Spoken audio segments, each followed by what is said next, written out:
Get ready for a day of celebrations and service. Right now, Central Texans are getting out and giving back in honor of Dr. Martin Luther King Jr. From marches to food drives, events are planned all across our area to honor the civil rights legend who would have turned 94 years old yesterday. Now, one of the biggest events in our area is the MLK March this morning in Waco. I'm joined by one of the organizers, Pamela Youngblood, who is also the president of the local chapter of the sorority Zeta Phi Beta. Thank you for joining us early on this Monday morning, Pamela. Thank you, early. Yeah. All right, Pamela. So for those who don't know, the march starts at 8:30 at Indian Springs Park, right? And I understand this is the first year that we're holding this event back in person since the pandemic. What can people expect? Well, it starts at 9. 9. Okay, it starts good at to 9. know. And what people can expect is, I believe, that the crowd will be bigger because we've done something a little different this year. We've actually went out and solicited the lifeline of the community. The churches, other social organization, the Divine Nine, AKAs, Phi Beta Sigma, Delta Sigma Theta, those chapters in Waco, and also we solicited the police department. Yeah. Because they are the lifeline of our community. Yeah, and I know a lot of the fraternities and sororities, they do a lot to give back, so this is really a great opportunity for them to join forces for the community. And you know, it's not just a march today, right? Tell us a little bit more about some of the service opportunities. So one of the things that we're doing also, after we do the Peace March, we will go down to the Bledsoe Miller Community Center, and we have a program there where we'll have children reciting, speeches, praise dancing, a lot of the local churches and the praise dancers and the different things that we have going there.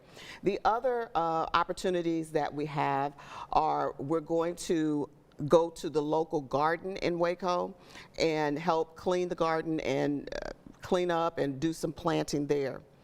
If you get an opportunity, you don't want to do that. There is also, you can bring canned goods to the Bledsoe Miller, and we're going to be supporting the Family Abuse Center for today. So just a lot of great opportunities. People always say it's a day on, not a day off. Okay, so we have a lot of opportunities for people to get into. I know President Biden, he made a speech yesterday kind of in honor of MLK. He touched on voting rights at Dr. King's church in Atlanta. What are some of your hopes as he promises to continue the fight for voting rights? Well, first of all, Zeta Phi Beta Sorority is a community conscious organization. Yeah. And we work alongside of the NAACP. We help with voter registration. We help with education of voter rights along with the NAACP. So our hope is to get more people out to be able to reach more people this year. That's our hope, and that's our plan for this year.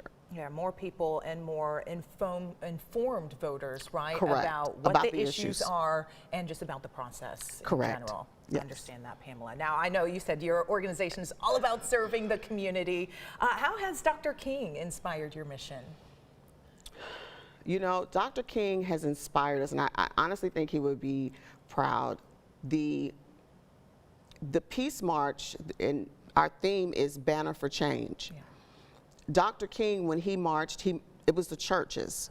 It was the churches that reached the community. It was the Divine Nine that were out there alongside of Dr. King. It was all the other social action organizations helping to support and align with Dr. King. I think we are aligned with Dr. King. I think our messages are beginning to move the needle a bit in our communities. So actually this year, by partnering with, we partnered with several people, but our joint partner is Phi Beta Sigma, our fraternity brothers. But one of the things that we're doing is just getting more people out there, getting them active, letting them know that we're there by trying to, you know, put the message out of Dr. King. Yeah, I think you would be proud too. I think so too. Thank you. Well, thank you, Pamela, so much for starting your day here with us on Texas Today, early, as we said. We appreciate you and your words of wisdom and your heart. Thank you so much. All right, for you at home, we do have some other MLK events to let you know about, and more of a wrap-up of our conversation with Pamela. Just head over to kcentv.com and you'll find a link right there on our homepage.